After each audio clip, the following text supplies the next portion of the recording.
Vamos a poner un poco de ejemplos de cómo se conceptúan las enfermedades según la medicina convencional y cómo se conceptúan los programas biológicos, que es la manera en que el doctor Hammer lo define, muy acertadamente, estos programas biológicos o SBS en el enfoque, en la perspectiva de la nueva medicina germánica. Empecemos con la visión de la medicina convencional de algunas de las patologías, y estas también se mueven sobre el concepto de enfermedades frías y calientes, que es el tópico de la charla nuestra de hoy. Voy a darle todo en orden alfabético, a pesar de que aquí por un problema de llamarle la atención, de que sea más atractiva la presentación, menos tediosa, pueden aparecer de diversas maneras, pero el orden es alfabético. La primera sería la angina de pecho. La angina de pecho, yo voy a describir muy rápidamente qué considera la medicina convencional al respecto de cada una de las patologías. Es una patología, o sea, una enfermedad cardiovascular, o sea, del sistema circulatorio y el corazón, caracterizada por dolor opresivo en el pecho. En efecto, la denominación tiene ese propio significado porque angina de pecho simplemente significa literalmente pecho estrangulado. Y se considera en relación con la limitada llegada de oxígeno a las arterias coronarias. Mucha atención a esto. Esta es la definición que da la medicina convencional. Y esta limitada llegada de oxígeno a las arterias coronarias se asocia con el riesgo de sufrir episodios posteriores con amenaza a la vida. Ese un episodio posterior típico, por ejemplo, es el llamado infarto cardíaco, que lo vamos a comentar después. En general, se relaciona también a esta angina de pecho con la llamada isquemia del miocardio o isquemia cardíaca. La causa más frecuente isquémica del miocardio o isquemia miocárdica es el depósito de sustancias grasas. Estoy siempre en el contexto del enfoque de la medicina convencional, aun cuando yo no coincido con esto tampoco. Pues el depósito de sustancias grasas, como es el colesterol, en las paredes de las arterias que nutren al músculo cardíaco. A eso es lo que se le llama arteriosclerosis. Pues bien, esta es así muy resumidísimamente, aclaro, la concepción que al respecto de la angina de pecho da la medicina convencional y la considera como una patología cardiovascular. Siguiendo el esquema del orden alfabético, vamos a pasar ahora a la arteriosclerosis. La arteriosclerosis es una patología, según la medicina convencional, de los vasos sanguíneos, en especial las arterias, arteriosclerosis, es decir, esclerosis, endurecimiento, que se caracteriza por un progresivo endurecimiento de las arterias, de estas arterias, debido al depósito de colesterol. Un factor que se asocia con el proceso es la llamada placa de ateroma. La placa de ateroma es esa placa que se instaura en las arterias y que está formada por depósitos de colesterol de baja densidad, o LDL, que es erróneamente denominado como colesterol malo, y que se acumula en la capa más interna de las arterias. Entre los factores de riesgo que la medicina convencional asume para la aparición de la arteriosclerosis como enfermedad terrible, pues la medicina convencional considera, por ejemplo, el tabaquismo, la hipertensión arterial, la hipercolesterolemia, o sea, el aumento del nivel de colesterol en sangre, así como los niveles de hormonas femeninas postmenopáusicas. O sea, el desbalance en el nivel de hormona femenina posterior a la menopausia. Siguiendo el propio esquema, vimos la angina de pecho, vimos la arteriosclerosis, pasamos ahora al cáncer de pulmón y la tenemos que es una patología oncológica, es decir, cancerígena, caracterizada por el crecimiento de células tumorales, o sea, por tumor, y considerada la primera causa de muerte por cáncer en la actualidad. La medicina convencional lo asocia con el tabaquismo como causa primaria y en personas no fumadoras se considera que se presenta como resultado de la combinación de factores genéticos, exposiciones a gases como el radón, el asbesto, la contaminación atmosférica, e incluso se ha creado una suerte de categoría que se le ha dado en llamar fumador pasivo, para referirse a personas que no consumen tabaco, pero que se supone que desarrollan el cáncer por incorporación del humo del tabaco de una manera secundaria. Esa es la definición esta de fumador pasivo. El cáncer de pulmón, bueno, después yo voy a tocar con más detalle estos temas del cáncer de pulmón en el enfoque de la medicina, de la nueva medicina germánica, así que no me voy a detener ahora aquí. dejo el tema un poco en suspenso. Otro de los grandes y terribles enemigos del hombre moderno, la diabetes. Es una patología endocrina, o sea, relativa a las glándulas que vierten sus producciones, sus hormonas a la sangre, por eso son endocrinas, en los que los niveles de glucosa, azúcar sanguíneo son muy elevados. Quiero aclarar que es patología endocrina a pesar de que la glándula donde se produce el trastorno es mixta, es tanto endocrina como exocrina, pero ya lo veremos más adelante, que es el páncreas. La insulina, que es una hormona producida por el páncreas, es vertida a la sangre, por eso es producción endocrina, puesto que el páncreas también tiene esa función exocrina, les decía que es una glándula mixta que funciona en el proceso digestivo. Y la insulina propicia que la glucosa entre a las células como fuente energética. Entre las causas consideradas como más importantes de este trastorno, realmente un estigma sobre el hombre moderno, se consideran como importantes el envejecimiento de la población y los cambios en los estilos de vida. Es casi irrisible leer estas cosas. En particular, se hace referencia a las modificaciones en los hábitos alimentarios y en el incremento notable actualmente del sedentarismo que provoca obesidad como consecuencia directa del aumento de la incidencia de esta enfermedad. Se ha considerado que la hipertensión arterial, enfermedades renales, o sea, del riñón, y factores hereditarios tienen también participación en el desarrollo de esta enfermedad, de la diabetes. Por último, el consumo de alcohol, sobre todo en pacientes de sexo masculino, ciertos fármacos como corticoides, antiinflamatorios, las píldoras anticonceptivas femeninas, etc., son también considerados como posibles factores que puedan estar implicados en la aparición de la enfermedad. Y no solo aparición, sino también desarrollo y empeoramiento de esta condición patológica. Vamos a ver ahora la hipercolesterolemia. La hipercolesterolemia es un desajuste metabólico, no es considerado una patología en realidad, sino como un trastorno secundariamente asociado con diversas enfermedades, en el cual se presenta un nivel elevado de colesterol en sangre. Ahí el nombre, hiper, elevado, colesterolemia, relativo al colesterol.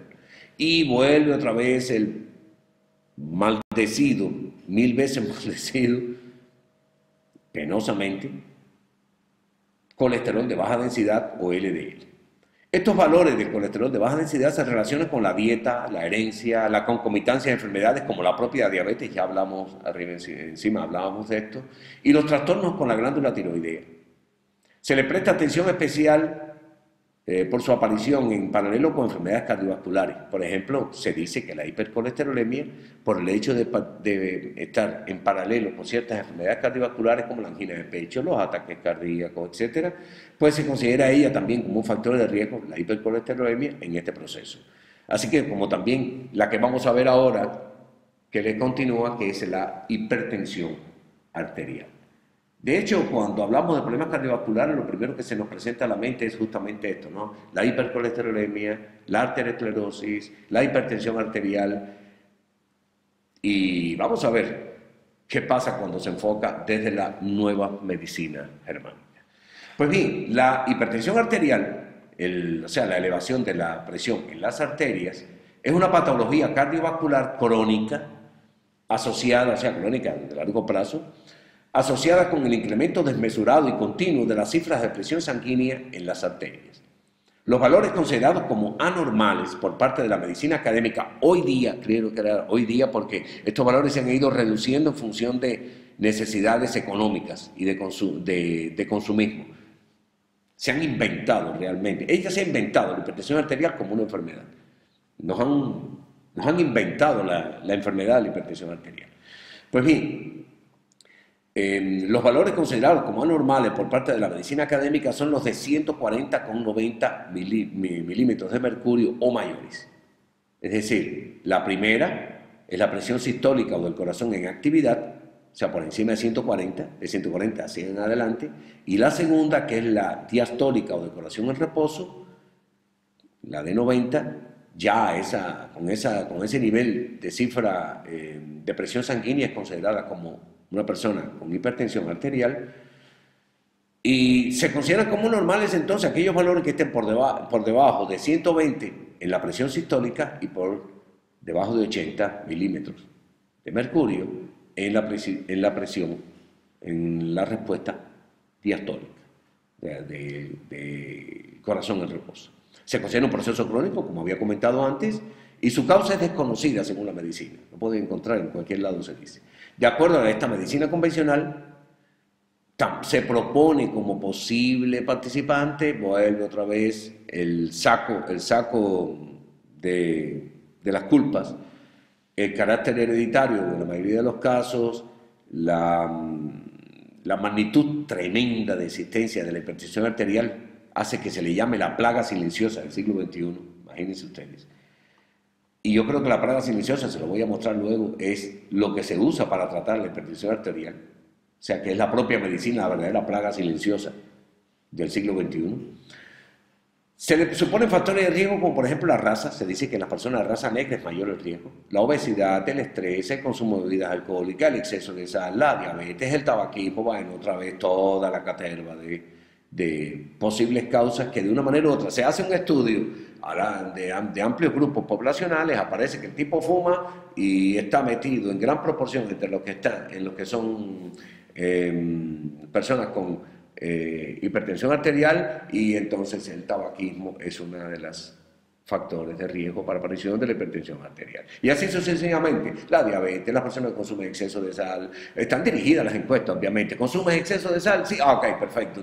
Tú estás en el grupo de aquellos que pertenecen a los que tienen riesgo de contraer hipertensión arterial. Después se le da una forma bonita, se arma de una manera que dé suficiente miedo, como una especie de película de terror, el gran thriller del momento, la plaga silenciosa del siglo XXI.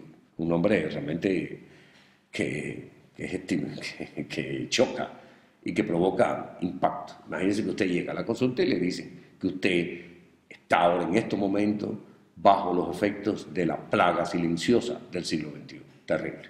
Pues bien, esto es en resumen lo que hay respecto a la hipertensión arterial. Vamos a ver ahora otro que se las trae, el infarto cardíaco o infarto del miocardio.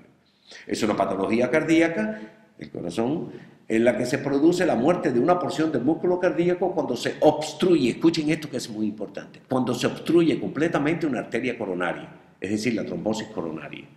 Se considera que la hipercolesterolemia, la arteriosclerosis, la diabetes, el tabaquismo otra vez, la obesidad y entre otros son considerados como factores de riesgo. Sobre esta afirmación tan tácita y tan rotunda, repito, de que la destrucción de una porción del músculo cardíaco se debe a la obstrucción completa de una arteria coronaria, a esa trombosis coronaria, hay mucho que decir. De hecho, se ha confirmado que eso no provoca el proceso de infarto cardíaco, pero se sigue cantando como una bonita letanía que suena muy bien a los oídos de los que pagan muy bien todos los inmensos recursos en medicamentos que se disponen en la actualidad, tanto en farmacias como en centros hospitalarios. Vamos a otra que solo de desmencionar asusta, la leucemia. La leucemia es una patología oncológica cancerígena caracterizada por un incremento de los leucocitos, células blancas, en sangre, leuco blanco, citocélulas, por lo que se denomina como un cáncer hematológico, un cáncer de la sangre. Este aumento de los leucocitos se asocia con la médula roja de los huesos, médula ósea, y a partir de aquí la medicina convencional se ve muy perdida porque es un cáncer de la sangre y se asocia con la médula roja. Y entonces ahí mismo empiezan los problemas y a buscarse culpables del problema. Porque aquí encontrar culpables en la actualidad se ha convertido para todo el mundo en la solución de sus problemas y un poco que sacudirse el polvo de la responsabilidad. Pues bien, la medicina convencional no reconoce una causa conocida para los variados tipos de leucemia, ya que asume causas diferentes para cada tipo específico. Por ejemplo, se considera que la causa genética es la más importante y está condicionada por mutaciones del ADN, o sea, el ácido desoxirribonucleico, el que forma parte, que está en el núcleo celular y que es constituyente básico, forma parte de los cromosomas, del material genético, de hecho constituye el material genético. Y aquí hay otro saquito para echar culpas, ¿no? Porque aquí de una manera u otra, cuando no es la herencia de nuestros progenitores o de no sé cuántas generaciones anteriores, pues es el propio ADN que mutó pim, pum, sorpresivamente y creó todo el impacto que asusta solo, repito, de mencionar lo que es el término leucemia, sobre todo porque es una de las más frecuentes causas de cáncer en la niñez. Pues bien, hay otras causas, vuelve otra vez el tabaquismo, ciertos tipos de virus, radiaciones no ionizantes, la lista, el largo etcétera, no me voy a detener en él. Pero más o menos con esto estoy tratando de resumir un poco los conceptos. ¿Qué le respondería a usted a un médico en breve si usted tiene o es diagnosticado con una de estas enfermedades y le pide razones? Bueno, doctor, deme razones sobre mi leucemia. Bueno, pues allá va. Lo vamos a discutir ahorita. Osteoporosis. Esta es la más común enfermedad reconocida en la mujer en la posmenopausia, o sea, en el proceso de cambio de vida menopáusico, posterior a esa menopausia, es muy común la aparición de osteoporosis. Sin embargo, no se dice que siempre que hay una fractura ósea, siempre que hay un daño en un tejido óseo, hay un proceso de osteoporosis implicado. Después vamos a explicar por qué. Voy a resumir muy general. Es una patología ósea, osteopatía, también se le llama osteo de hueso y patía de enfermedad, considerada como la más común de todas las enfermedades en los huesos. En este proceso patológico, los huesos se vuelven frágiles y más propensos a romperse, a fracturarse. Por su gran incidencia en la vejez, en ambos sexos, la asocian con la disminución de la producción hormonal, así como también con deficiencias nutricionales y con las etapas prolongadas de postración por enfermedades invalidantes, sobre todo en los niños. Bueno, dejo un poco para hablar sobre el tema más adelante cuando refiera a la nueva medicina germánica. Sigo con las patologías comunes y tengo por aquí también el quiste renal. Y el quiste renal está reconocido como una formación tumoral en el riñón que se considera como benigna por parte de la medicina convencional y que aparece a modo de una bolsa o burbuja que se manifiesta como una dilatación en una parte de la nefrona. O sea, la nefrona es la unidad funcional del riñón y está compuesta por un filtro, un glomérulo y los túbulos, y allí se forma y se transporta la orina a través de la pelvis del riñón hasta llegar al uréter, que es el tubo que une el riñón con la vejiga y que lleva a esta bolsa, a la vejiga, la orina que se ha formado allí, justamente en la nefrona. Pues bien, el quiste renal, repito, que es de tipo benigno, es considerado además como una enfermedad seria, o que empieza a crear conflictos serios, cuando aparecen muchos quistes renales, que es la llamada enfermedad poliquística renal. Y eso cuando la persona está quejada de múltiples quistes que se considera que conducen hacia una insuficiencia renal crónica, en una inconcebible muestra de ceguera de la medicina convencional que ha roto la estructura coherente del proceso biológico natural y la ha fragmentado en enfermedades independientes. Luego veremos cómo armamos este rompecabezas y le damos una lección de orden y de coherencia a los enfoques de la medicina convencional. Pues bien, se considera que este problema se presenta por encima de los 50 años, que hay una gran probabilidad de presentar quistes renales simples en esta etapa y su condición es inofensiva. Pero aún así, allí hay muchos problemas. Si leen en la literatura se van a dar cuenta de las alarmas constantes en la literatura médica convencional, porque las fronteras entre la tumoración benigna y maligna son poco claras. Y constantemente se hacen nuevos estudios de caracterización y de descarte, pero las fronteras siguen siendo un señor problema. Ahora vamos a ver la terrible tuberculosis pulmonar. La tuberculosis pulmonar es una patología respiratoria, todos lo conocemos, porque es pulmonar, que se caracteriza por la infección bacteriana contagiosa que si bien afecta el pulmón, también puede propagarse, según la medicina convencional, a otros órganos. El agente causal de esta enfermedad es bastante bien conocido. Se conoce más el agente de la enfermedad que todas las trampas que se esconden detrás de ella. El agente causal de esta enfermedad es el microorganismo conocido como Mycobacterium tuberculosis, también llamado bacilo de Koch, denominado así por el apellido del investigador alemán Robert Koch, nacido en 1843 y fallecido en el año de 1910, que fue su descubridor y que desarrollaron una serie de postulados que son aún utilizados como fundamentos por los defensores de la teoría de los procesos infecciosos. Como yo de todas maneras voy a tocar el tema de los procesos infecciosos en la cuarta ley biológica, pues no voy a detenerme ahora en esto. Este investigador, el señor Robert Koch, recibió el Premio Nobel de Fisiología y Medicina en el año 1905 sobre sus trabajos o en función o premiando sus trabajos sobre la tuberculosis. Y yo le voy a dedicar, creo que este señor requiere que se le dedique una charla. Yo le voy a dedicar una charla a él y a su tremenda controversia con, bueno, vamos a dejar el tema de la controversia porque si no empiezo a hablar, porque es un tema fascinante, con Pettenkofer, otro investigador alemán contemporáneo suyo y que sostenía tesis contrapuestas a las de él. Tesis muy interesantes que han sido ocultadas. Nadie habla de este otro señor. Todo el mundo conoce a Robert Koch, todo el mundo conoce el bacilo de Koch, todo el mundo conoce los éxitos de este señor en la tuberculosis. Y a Pettenkofer nadie se acuerda de él. Pues bien, hoy día, esta controversia tan interesante, le repito, no la voy a dar sola, la voy a tratar de incorporar junto con otras como por ejemplo la de Pasteur y Claude Bernard, que también juega un papel interesantísimo, o jugó un papel interesantísimo, marcando rumbos importantes en la historia de la medicina moderna, rumbos que estamos sufriendo hoy día de una manera dramática. Pues bien, sabemos también que la vacuna contra la tuberculosis y los medicamentos antituberculosos están considerados como las piedras angulares de la preconizada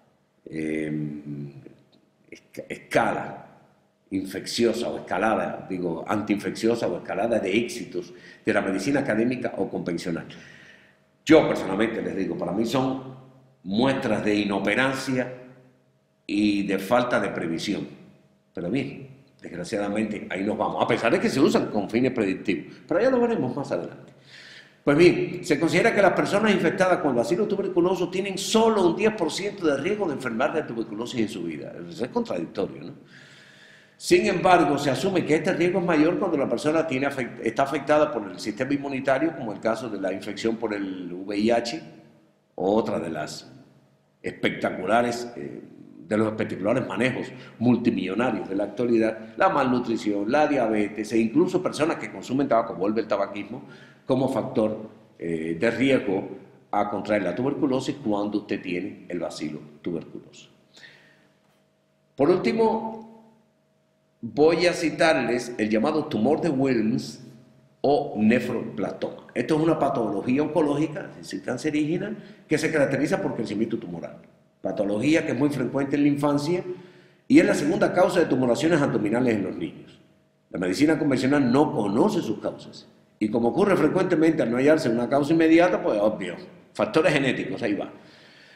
La asocian a factores genéticos. El nombre de la tumoración se debe, un detalle curioso, a Max Wilms, nacido en 1867 y fallecido en el año de 1918, un cirujano alemán que hiciera la primera identificación de este trastorno. Ahora bien, miremos estas mismas enfermedades, desde la perspectiva de la nueva medicina germánica.